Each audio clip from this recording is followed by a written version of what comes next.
بسم الله الرحمن الرحيم الحمد لله رب العالمين الرحمن الرحيم مالك يوم الدين وأشهد أن لا إله إلا الله وحده لا شريك له وأشهد أن محمدا عبده ورسوله صلى الله عليه وعلى آله وعلى أصحابه ومن اهتدى بهديه واستنى بسنته إلى يوم الدين أما بعد.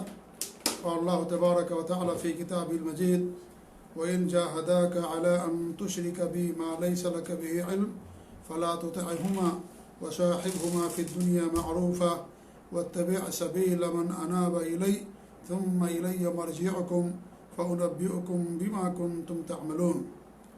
معزز ناظرین، لگاتار ہماری گفتگو لقمان علیہ السلام کی وصیتوں سے متعلق چل رہی ہے.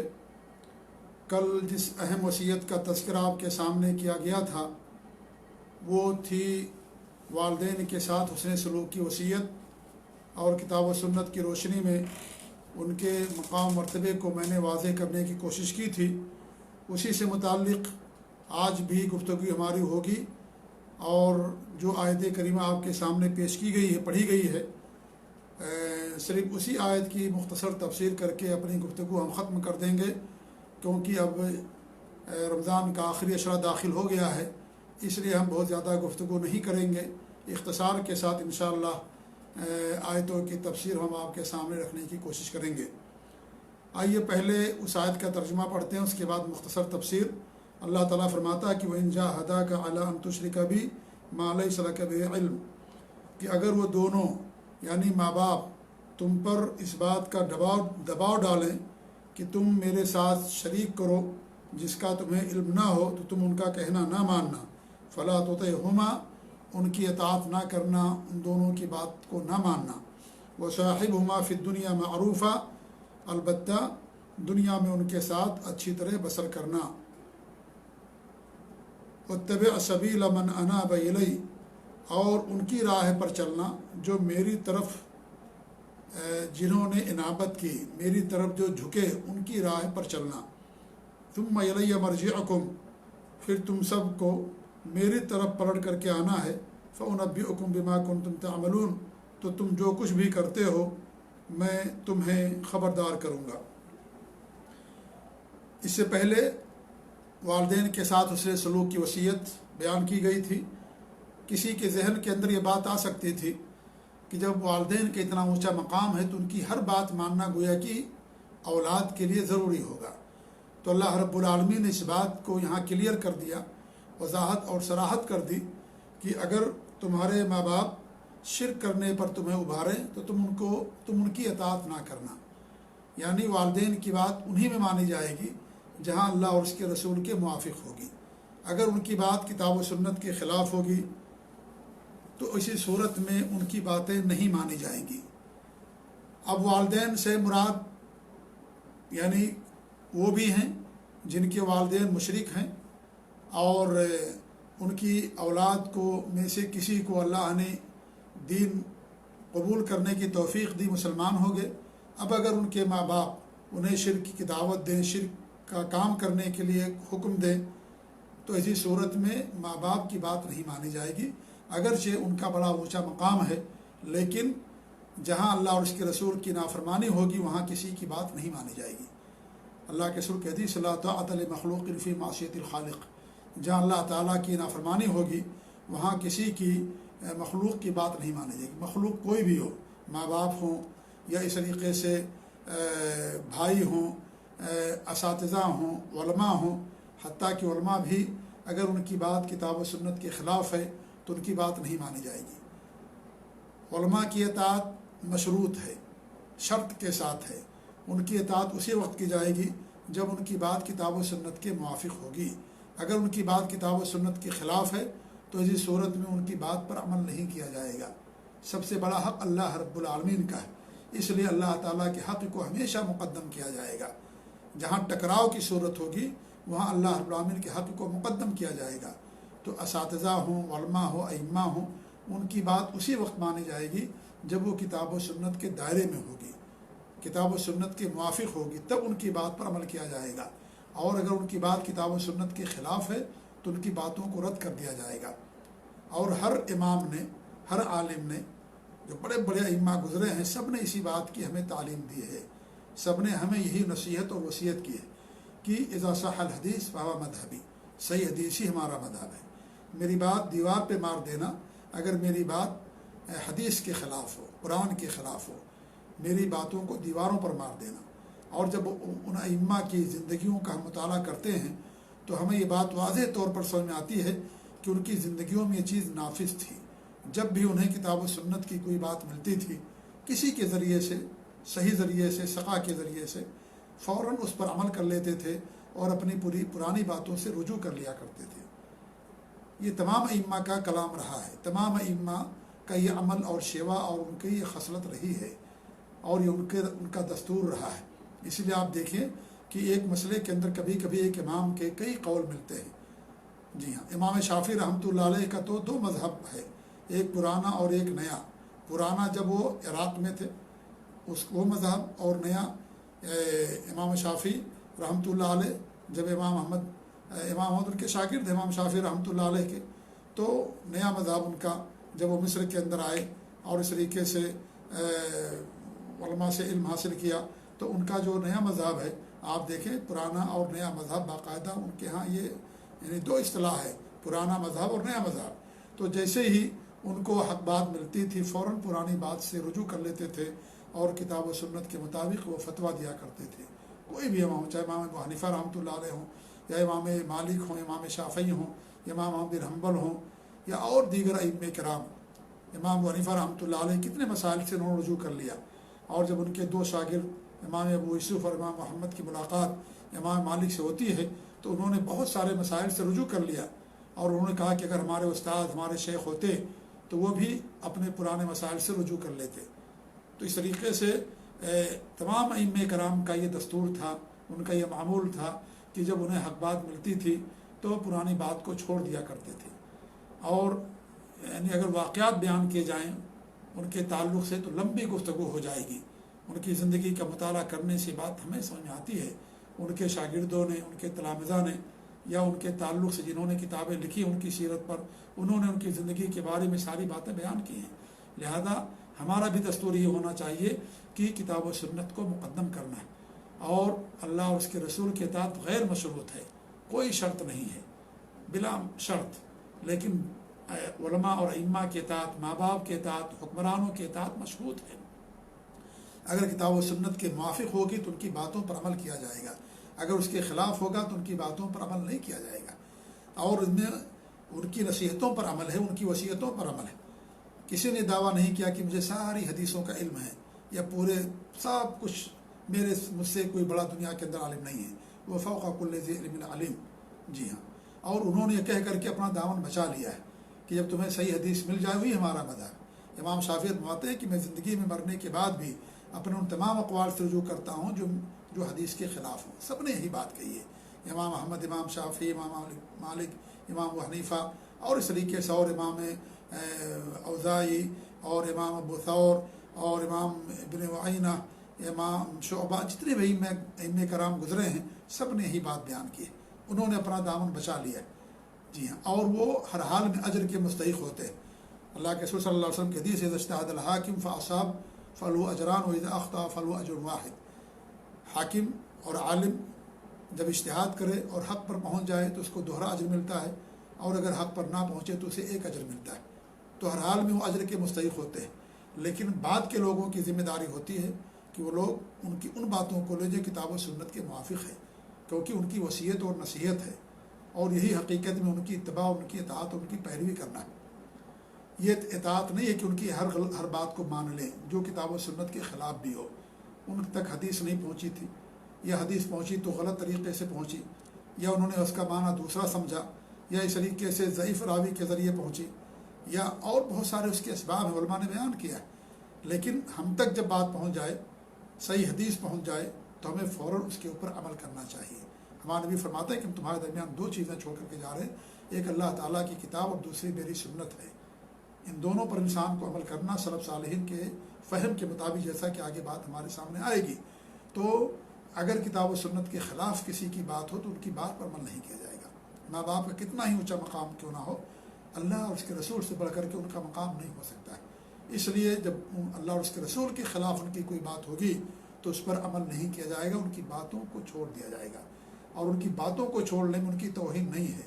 بہت سارے لوگ یہ سمجھتے ہیں کہ اگر اپنے امام کی ہم بات چھوڑ دیں گے یا اماموں کی بات چھوڑ دیں گے تو ہم انہیں گویا کہ توہین کر دیا۔ اگر یہ بات اپنی جگہ صحیح ہے تو سب سے بڑی توہین گویا کہ وہ لوگ اللہ کے رسول کی کرتے ہیں جو اللہ کے رسول کی حدیثوں کو چھوڑ دیتے ہیں۔ اللہ کے رسول کا صاف فرمان ہے، صاف حدیث ہے، صاف، اس میں کوئی شبہ کی بات نہیں ہے، نہ اس کی کوئی تعویل کی جا سکتی، واضح۔ جیسے دن کے دوپہر میں سورج ایک دم واضح ہوتا ہے، اس ایسی حدیث ہے، لیکن اس کے باوجود بھی لوگ اپنے اماموں کی وجہ سے ان کی باتوں، ان حدیثوں کو رد کر دیتے ہیں، کہتے ہیں کہ ہمارے امام کو حدیث نہیں معلوم تھی، کیا تم ہی سب سے بڑے عالم ہو، کیا یہ حدیث تمہارے پاس ہی پہنچی ہے، کیا ان کے پاس نہیں پہنچی تھی؟ ارے بھائی، ان کے پاس پہنچی تھی کہ نہیں پہنچی تھی اس کا علم اللہ تعالیٰ کے پاس، آپ کے پاس پہنچی، آپ کو عمل کرنا ہے۔ اور آپ کے امام نے بھی بات یہی کی، تمام اماموں نے ہی بات کہی، ہمارے امام سب سے بڑے اللہ کے رسول صلی اللہ علیہ وسلم ہیں، ہمیں ان کی اتباع کرنا ہے، ان کے سامنے کسی کی بات کو آگے نہیں کرنا ہے۔ جی ہاں، اگر ہم نے ان کے سامنے کسی کی بات کو آگے کر دیا تو گویا کہ ہم نے ان کی توہین کی، اور یہ یعنی سخت جرم ہے یہ۔ جی ہاں، اور آپ دیکھیں کہ ائمہ کرام سے پہلے بھی دین تھا، مسلمان تھے، کیسے عمل کرتے تھے وہ لوگ، کس طرح، کیا سب کے سب عالم تھے وہ، کیا سب کے سب حافظ تھے، کیا سب کے سب امام تھے یا علم رکھنے والے تھے؟ نہیں، ان میں عالم بھی تھے، ہر طرح کے لوگ تھے۔ جی ہاں، صحابہ کے زمانے میں اسلام افریقہ تک پہنچ گیا تھا، کیا سب کے سب لوگ عالم تھے؟ کیسے، کس کی اتباع کرتے تھے وہ لوگ؟ انہیں اللہ اور اس کے رسول کی بات بتائی جاتی تھی، صحابہ کا عمل بتایا جاتا تھا، وہ لوگ اس کے اوپر عمل کیا کرتے تھے۔ لہذا ہمارے لیے کتاب و سنت، ہمارے بھی فرماتے ہیں دو چیزیں تمہارے درمیان چھوڑ کر کے جائیں، ایک اللہ تعالیٰ کتاب اور دوسری میری سنت، جب تک ان کو مضبوطی سے تھامے رہوگے کبھی گمراہ نہیں ہوگے۔ تو اگر انسان کو ہدایت پر رہنا ہے، گمراہی سے بچانا، تو کتاب و سنت کو اپنانا ہے۔ کیسے کتاب و سنت کو؟ سلف صالحین کے نہج اور فہم کے مطابق۔ الغرض کہنے کا مقصد یہ ہے کہ ماں باپ کی بات اگر کتاب و سنت کے خلاف ہو تو ان کی بات نہیں لی جائے گی۔ جی ہاں، تو چاہے ان کے والدین مشرک ہوں اور ان کے اولاد میں سے کسی کو اللہ نے اسلام کی توفیق دی تو اپنے والدین کی بات کو نہیں مانے گا، وہ شرک کی باتوں میں، کفر کی باتوں میں، دنیاوی باتوں میں ان کی بات مانے گا، جیسا کہ آگے آ رہا ہے۔ یا یہ کہ ماں باپ مسلمان ہیں، ماں باپ، یہ دوسری صورت ہے یا دوسری قسم سمجھ لیجیے کہ ماں باپ مسلمان ہیں لیکن ماں باپ شرک کرتے ہیں۔ ایک شخص کو اللہ نے ہدایت دی، توفیق دی، صحیح راستے پر آ گیا، توحید اسے مل گئی، بہت بڑی دولت ہے توحید کی۔ توحید سے بڑھ کر کے کوئی دولت نہیں ہے، توحید سے بڑھ کر کے کوئی نعمت نہیں ہے۔ دین کی اساسی توحید پر ہے، خالص توحید پر، بنیادی خالص توحید پر ہے، اس سے بڑھ کر کے دنیا کی کوئی دولت نہیں ہے۔ تو اگر کسی بندے کو مل جائے تو اسے اس نعمت کو قبول کرنا چاہیے۔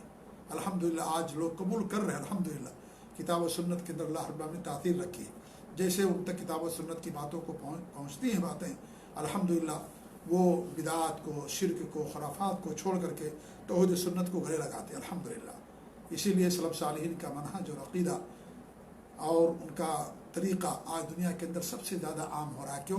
اس لیے کہ اس کے اندر ٹیڑھا پن نہیں ہے، اس کے اندر پیچیدگیاں نہیں، صاف ستھرا، ایک دم آسان، جس طریقے دین اللہ نے آسان بنایا اسے وہ آسان ہے ایک دم۔ جی ہاں، اور کتاب و سنت، یہی دو چیزیں ہمارے لیے ہیں۔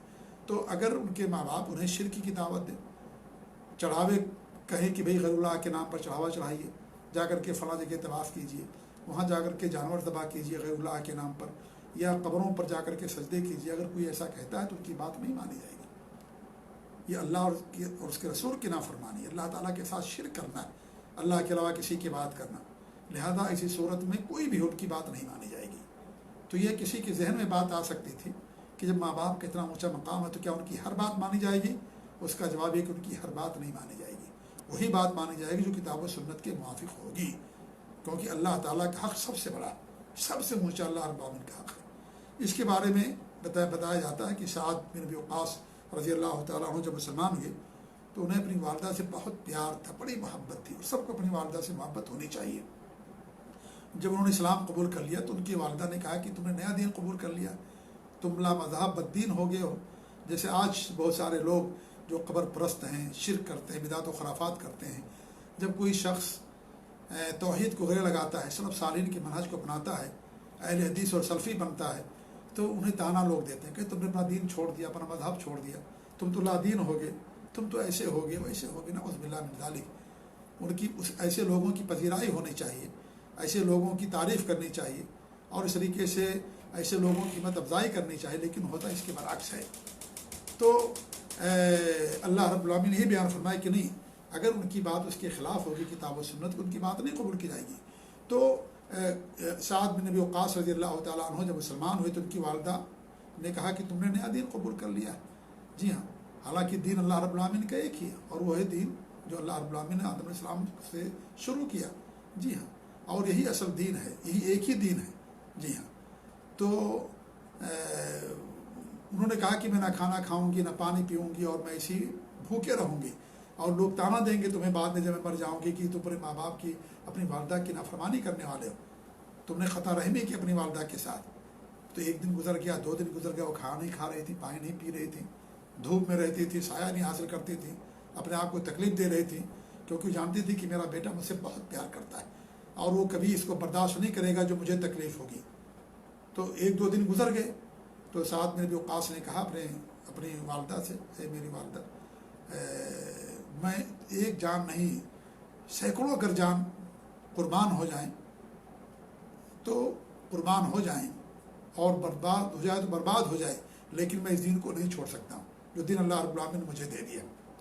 جی ہاں، کیونکہ انہوں نے شرک پر بلایا کہ تم اپنے پرانے دین کی طرف آ جاؤ جو شرک کا دین ہے۔ انہوں نے کہا ایسا نہیں ہو سکتا ہے، 1-2 ماہ نہیں، سینکڑوں ماہ ہم اس کے نام پر ختم کر دیں گے، کیونکہ ماں باپ کا ہے مقام و مرتبہ، لیکن اللہ اور اس کے رسول سب کا مقام بڑا نہیں ہو سکتا ہے۔ جب ان کی ماں نے دیکھا کہ میرا بیٹا بہت پرعزم ہے اور کسی بھی صورت میں اس دین کو نہیں چھوڑے گا، تو انہوں نے پھر کیا کیا، کھانا کھانا شروع کر دیا، پانی پینا شروع کر دیا۔ جی ہاں، تو یہ سب کے لیے ہے کہ جو بھی والدین ہوں، بڑے ہوں، چھوٹے ہوں، اولاد ہو، جو بھی ہوں، اگر وہ کسی کو شرک کی، کفر کی اور گناہوں کی، اللہ اور اس کے رسول کی نافرمانی کی دعوت دیں تو ان کی بات نہیں مانی جائے گی۔ یہ ضابطہ ہے، یہ معیار ہے جو اللہ نے ہمیں دیا ہے۔ ہمارے نبی فرماتے ہیں لا طاعۃ لمخلوق فی معصیۃ الخالق، جہاں بھی اللہ کی نافرمانی ہوگی کسی مخلوق کی بات نہیں مانی جائے گی۔ اللہ کا حق سب سے بڑا، لہذا اس کا قول سب سے بڑا رہے گا، سب سے بڑا ہے اللہ کا قول، اس کے نبی کی حدیث، اس سے بڑی کوئی چیز نہیں ہے، اس سے بڑی کوئی چیز نہیں ہے، نہ معاشرہ ہے، نہ ملک ہے، نہ اور کوئی ہے، نہ اس طریقے سے ماں باپ ہیں، نہ سماج ہے، نہ عالم ہے، کوئی نہیں ہے۔ سب سے بڑی چیز اگر ہے تو کتاب و سنت، قرآن اور حدیث ہے۔ تو اللہ نے اسی بات کا یہاں پر حکم دیا کہ اگر تمہیں وہ شرک کی طرف بلائیں، دعوت دے، تو ان کی بات کو نہ ماننا، فلا تطعہما، ان کی اطاعت نہ کرنا۔ جی، وصاحبہما فی الدنیا معروفا، لیکن ان کے ساتھ دنیا میں اچھے سے پیش آنا، دنیاوی جو چیز ہے ان کی ضرورتوں کو پوری کرنا۔ اس سے واضح ہوتا ہے کہ ماں باپ کا مقام کتنا اونچا ہے، کہ اگر ماں باپ مشرک بھی ہیں اور ہمیں برائی کی طرف بھی بلائیں تو ان کی تو بات نہیں ہم مانیں گے، لیکن دنیاوی طور پر ان کے ساتھ اچھے سے ہم پیش آئیں گے، حسن سلوک کریں گے ان کے ساتھ۔ جی ہاں، دنیاوی ضرورتوں کو پوری کریں گے، انہیں تحفے تحائف دیں گے، انہیں خرچ دیں گے، ان کا خیال رکھیں گے، ان سے ان کی خبرگیری کریں گے، اور ان کے بارے میں پوچھتے رہیں گے، پیسے بھیجیں گے، علاج کرائیں گے، بیمار ہو جائیں گے، عیادت کریں گے، ان کی خدمت کریں گے، اور حسن سلوک سے ان کے ساتھ پیش آئیں گے۔ تمام دنیاوی ضروریات ان کی پوری کی جائیں گی، تمام، حتیٰ کہ غیر مسلم ہیں تو بھی ان کی دنیاوی ضروریات پوری کی جائیں گی، لیکن ان کی بات نہیں مانی جائے گی۔ جی ہاں، تو اخلاق ایک الگ چیز ہے اور ان کی باتوں کو ماننا ایک الگ چیز ہے۔ اخلاق سے ہم پیش آئیں گے، وخالق الناس بخلق حسن، سب کے ساتھ اچھے اخلاق سے پیش آؤ، سب کے ساتھ، مسلمان، غیر مسلمان، جانور، انسان، سب کے ساتھ ہمارے نبی نے خوب دیا، سب کے ساتھ اچھے سلوک سے پیش آؤ۔ اسلام میں سب کے ساتھ احسان کی تعلیم دیتا ہے کہ سب کے ساتھ حسن سلوک کیجیے، سب کے ساتھ اچھے اخلاق سے پیش آئیے، اچھا معاملہ کیجیے۔ تو اچھا معاملہ کریں گے ہم، یعنی ان کی دنیاوی ضرورتوں کو ہم پوری کریں گے، لیکن جہاں دین کی بات آئے گی، اللہ اور اس کے رسول کی بات آئے گی، تو ان کی باتوں پر عمل نہیں کیا جائے گا۔ تو یہ قاعدہ بہت اہم ہے جو ہمیں ہمیشہ یاد رکھنا ہے، کوئی بھی ہو، اللہ اور اس کے رسول سے بڑھ کر کے کوئی نہیں ہو سکتا، لہذا ان کی باتوں پر کسی کو مقدم نہیں کیا جائے گا۔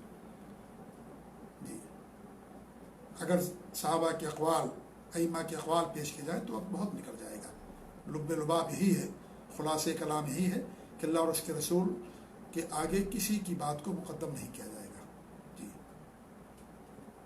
تو تو اللہ رب العالمین نے اسی بات کا حکم دیا کہ فلا تطعهما، ان کی اطاعت نہ کرو، ان کی باتوں کو نہ مانو ان چیزوں میں، لیکن وصاحبهما فی الدنیا معروفہ، لیکن دنیا میں ان کے ساتھ تم اچھے سے پیش آؤ اور بھلائی سے پیش آؤ، ان کے ساتھ جو زندگی اور کی ضروریات ہیں، جو چیزیں ہیں، ان تمام چیزوں کو ان کی پوری کرو۔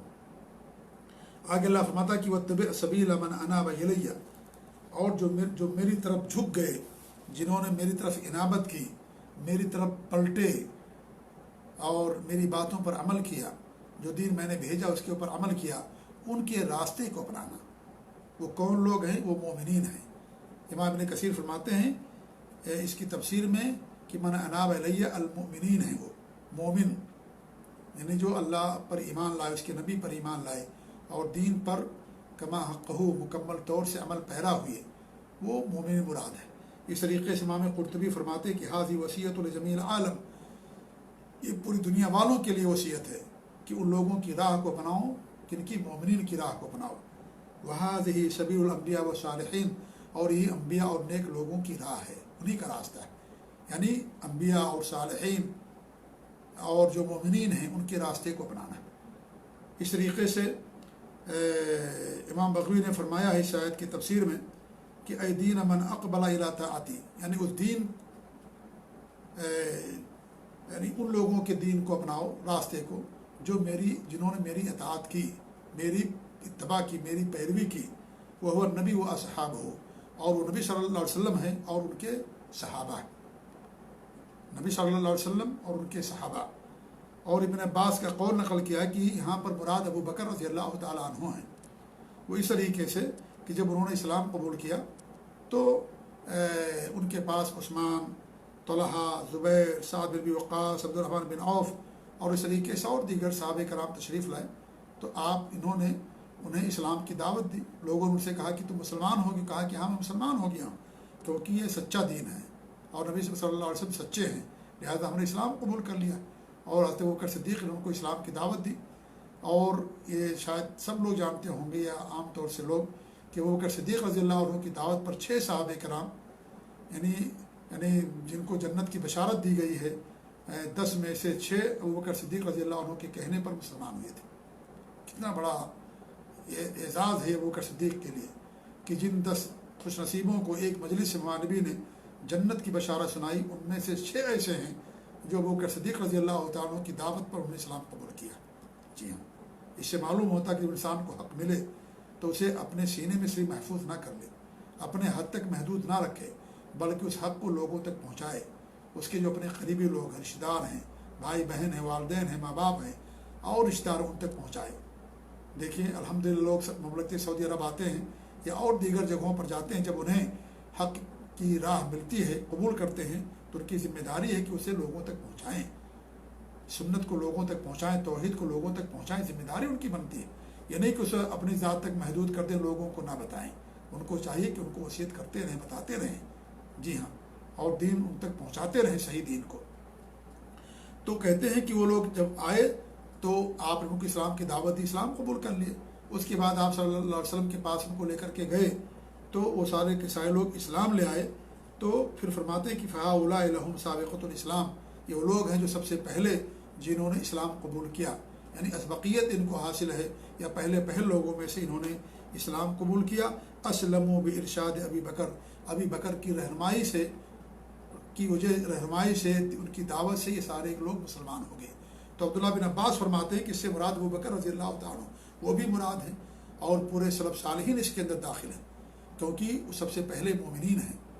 اور جب سلف صالحین کہا جاتا ہے تو صحابہ، تابعین، تبع تابعین داخل ہوتے ہیں، یہ سلف صالحین۔ اور صالحین کی قید اسی لگایا جاتا ہے کہ سب اچھے لوگ تھے، نیک لوگ تھے، ان کے دل پاکیزہ تھے، انہوں نے کتاب و سنت پر عمل کیا، اور ان کی زندگی کا اوڑھنا بچھونا تھا کتاب و سنت، نبی کی ہر بات پر عمل کرتے تھے، قربانیاں دی انہوں نے، سب کچھ کر دیا اسلام کے لیے، دین کے لیے۔ جی ہاں، تو صحابہ، تابعین، تبع تابعین، جن کے بارے میں تعریف کی ہے کہ سب سے بہتر زمانہ میرا ہے، پھر اس کے بعد کا، پھر اس کے بعد کا، 3 دور کے لوگ ہیں جن کے بارے میں صلی اللہ علیہ وسلم نے تعریف کی ہے۔ اور یہ 3 بہترین صدیاں ہیں پوری کائنات کے اندر، اس سے بہتر صدیاں نہیں گزری، لہذا ان کی راہ کو اپنانا ہے اور کتاب و سنت کو انہی کے فہم کے مطابق سمجھنا ہے۔ دوسری آیت میں اللہ فرماتا ہے کہ وَمَن يُشَاقِقِ الرَّسُولَ مِن بَعْدِ مَا تَبَيَّنَ لَهُ الْهُدَىٰ وَيَتَّبِعْ غَيْرَ سَبِيلِ الْمُؤْمِنِينَ، جو اللہ کے رسول کی نافرمانی کرتا ہے اور مومنین کی راہ کے علاوہ دوسرے کی راہ کی اتباع کرتا ہے، نُوَلِّهِ مَا تَوَلَّىٰ، وہ جدھر چاہتا ہے ادھر ہم اس کو پھیر دیتے ہیں، وَنُصْلِهِ جہنم، اس کو جہنم میں داخل کریں گے، وَسَاءَتْ مَصِيرًا، برا ٹھکانہ ہے۔ تو یہاں پر اللہ رب العالمین نے مومنین کی راہ کو چھوڑ دینے والے کو گمراہ قرار دیا، کہا وہ جہنم کی ادھر بنے گا، جدھر چاہتا ہے جاتا ہے ادھر ہم اس کے لیے نکیل ڈھیلی کر دیتے ہیں اور ادھر وہ جاتا رہتا ہے۔ جی ہاں، اس سے معلوم ہوا کہ کتاب و سنت کے ساتھ ساتھ سلف صالحین کے نہج کے مطابق ہمیں اس کو سمجھنا ہے۔ اسی لیے اللہ رب العالمین نے کیا فرمایا، وَاتَّبِعْ سَبِيلَ مَنْ أَنَابَ إِلَيَّ، جنہوں نے میری طرف انابت کی، رجوع کیا اور دین پر استقامت اختیار کیا، ان لوگوں کی راہ کو اپناؤ۔ جی ہاں، جس طریقے سے انہوں نے عمل کیا اس طریقے سے عمل کو۔ لہذا سلف صالحین ہمارے لیے معتبر ہیں، انہیں کے مطابق ہمیں کتاب و سنت کو سمجھنا ہے۔ ہر انسان اپنے فہم کے مطابق نہیں سمجھے گا قرآن و سنت کو۔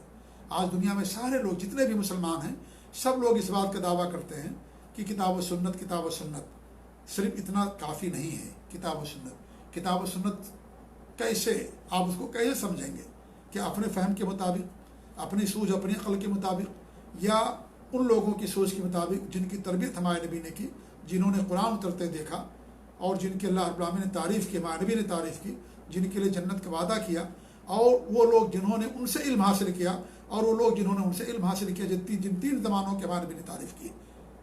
تو یہ سلف صالحین معتبر ہے، ان کے راستے کو اپنانا، کتاب و سنت کو ان کے فہم کے مطابق سمجھنا۔ ورنہ انسان اگر آزاد ہو جائے تو جو جیسا چاہے گا ویسی تفسیر کرے گا۔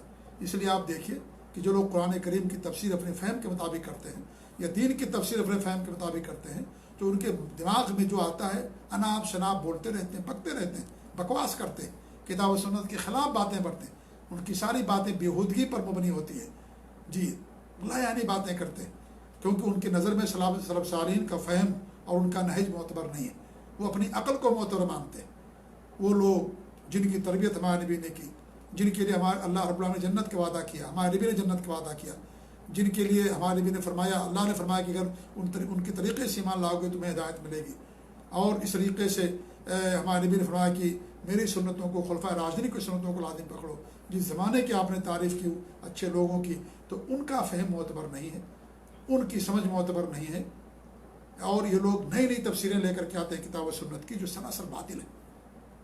لہذا اگر یہ قید نہیں لگائی جائے گی تو پھر تمیز نہیں ہو پائے گی کہ کون صحیح راستے پر ہے۔ یہ تمیز لگانا ضروری، کیونکہ سب لوگ کہتے ہیں، خارجی بھی کہتا ہے، اور ایک رافضی بھی کہتا ہے، ایک باطنی بھی کہتا ہے، اور اس طریقے سے ایک معتزلی بھی کہتا ہے، جہمی بھی کہتا ہے، اور ایک اشعری بھی کہتا ہے، ماتریدی بھی کہتا ہے۔ جتنے بھی غلط عقیدے اور منہج کے لوگ ہیں، سب یہی کہتے ہیں کتاب و سنت، کتاب و سنت۔ کوئی نہیں کہتا ہم کتاب و سنت کو نہیں مانیں گے، اگر کہہ دیں تو پھر مسلمان ہی باقی نہیں رہیں گے۔ لیکن سوال یہ کتاب و سنت کو سمجھو گے کیسے؟ کہ اپنے فہم کے مطابق نہیں، جس طریقے سے صحابہ نے سمجھا ہے، تابعین نے سمجھا، تابعین نے سمجھا، اس طریقے سے ہم سمجھیں گے ان کو۔ یہ ان کا راستہ معتبر ہے۔ اللہ نے حکم دیا وَاتَّبِعْ سَبِيلَ مَنْ أَنَابَ إِلَيَّ، ان کے راستے کو اپناؤ۔ یعنی صرف کتاب و سنت اپنے فہم کے مطابق کافی نہیں ہوگا، یہ غلط ہے۔ یہ کتاب و سنت کو ان لوگوں کی طرح سے سمجھو جنہوں نے انابت کیا، جنہیں اللہ رب العالمین نے مومنین قرار دیا، جو سب سے پہلے مومنین ہیں، ہمارے نبی پر ایمان لانے والوں میں سے ہے۔ ان کے راستے کو اپنانا ہے، تبھی انسان آوارگی سے بچے گا، تبھی انسان کتاب و سنت میں صحیح معنوں پر عمل کر سکے گا۔ ورنہ جتنے لوگ اتنی رائے ہو جائیں گے، اور جو جیسا چاہے گا ویسا دین کی تفسیر کرے گا۔ جیسے آج لوگ تفسیر کر رہے ہیں، عقلانی عقل پرست لوگ ہیں، وہ اپنی عقل کے مطابق جو چاہتے ہیں کہتے ہیں، ان کے دماغ میں جو آتا ہے بکتے رہتے ہیں، اور لوگ ان کی باتوں کو مانتے بھی رہتے ہیں۔ لہذا میرے بھائی، یہ سراسر باطل ہے۔ کتاب و سنت کو سلف صالحین کے نہج کے مطابق سمجھنا ہے۔ جی ہاں، اور ہر وہ انسان جو سلف صالحین کے عقیدے اور منہج کو اپناتا ہے اس کو سلفی کہا جائے گا، اہل حدیث کہا جاتا ہے، عصری کہا جاتا ہے۔ یہی لوگ، یہی فرقہ ناجیہ ہے، یہی طائفہ منصورہ ہے، یہی اہل الاتباع ہیں، یہی اہل الاثر ہیں، یہی طائفہ منصورہ ہیں، اور یہ جماعت ہمیشہ سے اور ہمیشہ رہے گی، ہمارے نبی کے زمانے سے ہے، اور قیامت کے آخری صبح تک رہے گی جماعت۔ جی ہاں، ہمیشہ سے۔ باقی جماعتیں آپ دیکھیں سب بات کی پیداوار، لیکن یہ جماعت کا سلسلہ اللہ کے رسول سے ملتا ہے، جی، صحابہ سے جا کر کے ملتا ہے۔ یہ جماعت ہمیشہ سے ہمارے نبھا ہے کہ ہمیشہ جماعت رہے گی. یہ سارے جو فرقے بعد میں پیدا ہوئے یہ بعد کی پیداوار ہیں، یہ فرقے شروع میں نہیں تھے. اس کا مطلب کون سا فرقہ ہمیشہ سے رہا ہے؟ وہی فرقہ جو سلف صالحین کا فرقہ ہے، صحابہ تابعین طبع تابعین کا فرقہ ہے. وہ جماعت ہمیشہ سے اور ہمیشہ رہے گی، ان کے نقش قدم کی پیروی کرنے والے لوگ رہیں گے. جی ہاں، تو یہ بہت ضروری ہے، ورنہ انسان کی آوارگی اور مزاج میں اس کی آوارگی پن آ جائے گا، اور اس طریقے سے جیسا چاہے گا ویسا کتاب و سنت کی وہ تفسیر کرے گا اپنی عقل کے مطابق. وہ حدیثوں کو کی اہمیت نہیں سمجھے گا، سلف صالحین کے عقیدے اور منہج کو نہیں سمجھے گا. تو اس لیے یہ بہت ضروری ہے، اور یہی قید انسان کو باطل مناہج والوں سے نکالتی ہے، جو یہ کہے کہ ہم سلف صالحین کے نہج کے مطابق کتاب و سنت کو سمجھتے ہیں، وہ حق پر ہے میرے بھائی. اور جیسے کتاب و سنت کا نام لے رہا ہے تو سارے لوگ اس کا نام لے رہے ہیں، اس لیے وہ باطل پر ہے، اور وہ اس کا عقیدہ جو ہے صحیح نہیں ہو سکتا ہے، منہج اس کا صحیح نہیں ہو سکتا. اس لیے سلف صالحین کے نہج کو اپنانا ہے، اور یہ معصوم ہیں، سلف صالحین کا نہج معصوم ہے یہ. جی ہاں، اس لیے ان کے نہج کو اپنائے بغیر انسان کتاب و سنت پر عمل نہیں کر سکتا ہے. جی، آج دیکھیے لوگ کتاب و سنت کی اپنی منمانی تعریف کرتے ہیں اور اس کا معنی بیان کرتے ہیں. کیا سلف صالحین کے ہاں وہ معنی تھا؟ کیا سلف صالحین اس آیت کا مطلب اور معنی ہی سمجھتے تھے؟ کہتے ہیں کہ اللہ تعالیٰ ہر جگہ ہے، قرآن کی آیت پیش کرتے ہیں ان اللہ معکم وہو معکم اینما کنتم، تم جہاں کہیں بھی رہو تمہارے ساتھ ہے، لہذا اللہ تعالیٰ ہر جگہ نعوذ باللہ. سوال یہ کیا سلف صالحین اس آیت کا مطلب یہی سمجھتے تھے؟ ان کا فہم عالیہ معتبر ہے، وہ اس کا مطلب یہ نہیں ہے جو آج کے لوگ سمجھتے ہیں. سلف صالحین سمجھتے تھے کہ اللہ تعالیٰ اپنی مدد سے ہمارے ساتھ، علم سے ہمارے ساتھ ہے، لیکن اس کی ذات عرش پر ہے، عرش پر جلوہ افروز ہے، اور رحمان اور عرش استویٰ. ایک چھوٹی سی مثال میں نے عقیدے کی مثال دی ہے، کیونکہ یہ عقیدہ بہت عام ہمارے ملکوں کے اندر کہ لوگ اللہ کو ہر جگہ حاضر و ناظر سمجھتے ہیں. یہ سراسر غلط عقیدہ ہے کہ اللہ کی ذات ہر جگہ موجود ہے. اللہ کی ذات عرش پر ہے. اللہ رب العالمین کے علم سے دنیا کی کوئی چیز خالی نہیں ہے، لیکن اس کی ذات عرش پر جلوہ افروز ہے. تو یہ عقیدہ اور منہج سلف صالحین کا اپنانا ضروری ہے. کیا یہ آیت آج اتری ہے؟ اللہ نے آیت اپنے نبی پر اتاری. کیا صحابہ کرام کی یہ عقیدہ تھا کہ اللہ تعالیٰ ہر جگہ؟ سب کا اجماع اس بات پر، صحابہ کا، تابعین کا، طبع تابعین کا، ہر نبی کا دین یہی رہا کہ اللہ تعالیٰ کی ذات عرش پر ہے. آج آ کر کے لوگ کہتے ہیں کہ اللہ تعالیٰ ہر جگہ نعوذ باللہ. تو آپ اگر یہ سلف صالحین کے نہج کو نہیں لیں گے، فہم کو، تو آدمی ایسی تعریف کرے گا، ایسی اس کا معنی بیان کرے گا. تو جب انسان سلف صالحین کے فہم کے مطابق کتاب و سنت کو سمجھتا ہے تو آوارگی سے بچتا ہے، اور اس طریقے سے باطل سے بچتا ہے، اور وہ پابند ہوتا ہے سلف صالحین کا. اس کا عقل اور اس کی عقل، اس کا دماغ اس کے پابند ہوتے ہیں. وہ اپنی طرف سے کچھ نہیں کہتا، وہی کہے گا سلف صالحین کے عقیدہ اور منہج کے اندر ہوگا. کوئی نئی تفسیر نہیں کرے گا، کوئی نیا معنی نہیں بیان کرے گا جو معنی کسی نے نہ بیان کیا. جی ہاں، اور ایک نئی چیز لے کر کے نہیں آئے گا کہ اس کا مطلب یہ، اس کا مطلب وہ معنی کسی نے نہیں بیان کیا، سلف صالحین اس کے خلاف بیان کیا. تو اس طریقے سے میرے بھائی بہت اہم چیز ہے، یہ قید لگانا ضروری ہے کتاب و سنت کو سلف صالحین کے نہج کے مطابق. وہ یتبع غیر سبیل المؤمنین، اللہ نے فرمایا. اتنا کافی نہیں ہے کہ رسول کی نافرمانی کر دیا، نہیں، ساتھ ہی ساتھ غیر سبیل جو مومنین ہیں ان کے علاوہ کہ دوسروں کی راہوں کو بناتا ہے. مومنین کی راہ کون ہے؟ مومنین وہی صحابہ، تابعین، طبع تابعین. جی ہاں، تو یہ ضروری ہے ان کے فہم کے مطابق کتاب و سنت کو سمجھنا. قرآن ہو یا حدیث ہو، پورا دین ان کے فہم کے مطابق ہمیں سمجھنا، تبھی انسان صحیح معنوں پر سچی تابعداری اللہ اور اس کے رسول کی کر سکتا ہے، ورنہ نہیں کر پائے گا. ورنہ فی بدعات، خرافات، شرک کا انبار لگ جائے گا دین کے اندر، جیسا کہ لوگوں نے لگا دیا ہے کہ ہر آدمی جو چاہتا ہے اسے دین سمجھ لیتا ہے اپنی عقل کے مطابق. کیا حرج ہے اس کے کرنے میں، کیا حرج ہے کرنے میں؟ یہ بھی اچھی چیز ہے. اس نام پر کتنی بدعات لوگوں نے ایجاد کر لی، کتنا شرک لوگوں کے اندر آ گیا عقیدت اور محبت کے نام پر. کیا صحابہ کو اللہ کے رسول سے محبت نہیں؟ سب کو محبت تھی. جی ہاں، تو محبت کا معیار اللہ کے رسول کی اتباع ہے، پیروی کرنا ہے، آپ کی سچے معنوں پیروی کرنا. لہذا کتاب و سنت کو سلف صالحین کے فہم کے مطابق سمجھنا یہ ضروری ہے. یہ اگر اس کی قید نہیں لگائی جائے گی تو انسان صحیح راستے سے گمراہ ہو جائے گا.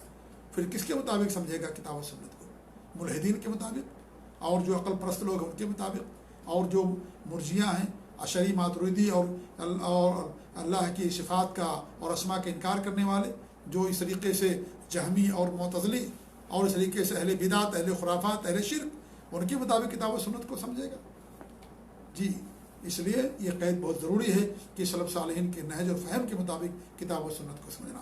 وہی بات اللہ نے فرمائی واتبع سبیل من اناب الی، جو ہماری طرف جنہوں نے انابت کی ان کی راہ کو اپناؤ، ان کی راہ کو اپناؤ. یہ بہت اہم ہمارے لیے ضروری ہے.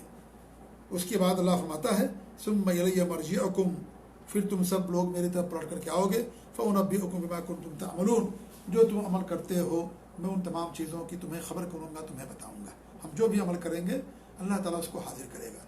یہ اللہ رب العالمین نے ایک طرح کی تہدید کی ہے کہ اگر تم نے مومنین اور سلف صالحین کے نہج اور فہم کو چھوڑ کر کے دوسرے کو اپنایا، ہم تمہاری خبر لیں گے. آؤ گے ہمارے سامنے قیامت کے دن، ہم تمہارا حساب کتاب لیں گے کہ تم نے مومنین صحابہ سلف صالحین کے عقیدے اور منہج پر چلے کہ نہیں چلے. یہ تہدید ہے اللہ رب العالمین کی طرف سے جو ان کے منہج اور عقیدے کو نہیں اپناتے.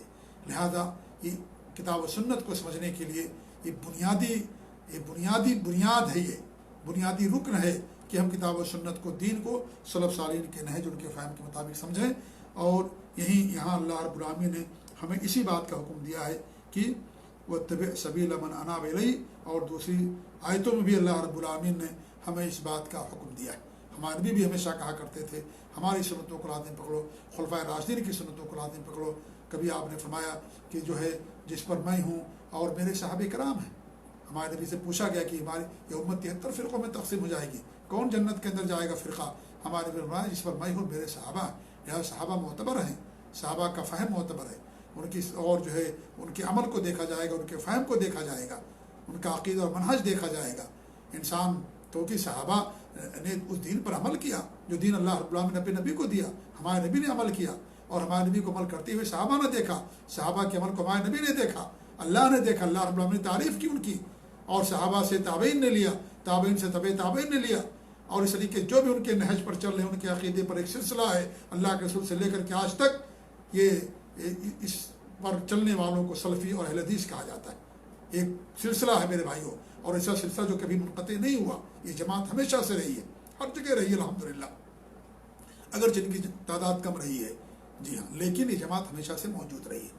تمہارے بھی فرماتا ہے جس پر میں ہوں میرے صحابہ ہیں، اس کے مطابق آپ کو دین کو عمل کرنا ہے، تبھی نجات ملے گی. اگر صحابہ کے منہج اور عقیدے اور فہم کو چھوڑ دیں گے تو ہمیں نجات نہیں مل سکتی.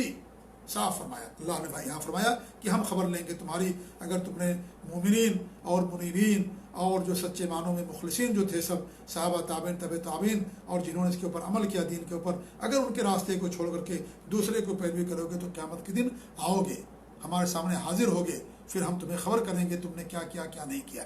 تو اللہ تعالی ہم سب کو سلف صالحین کے نہج اور عقیدے اور فہم پر قائم رکھے. آمین رب العالمین. وصلی اللہ علیہ محمد وعلی آلہ وصحبہ اجمعین. والسلام علیکم ورحمۃ اللہ وبرکاتہ.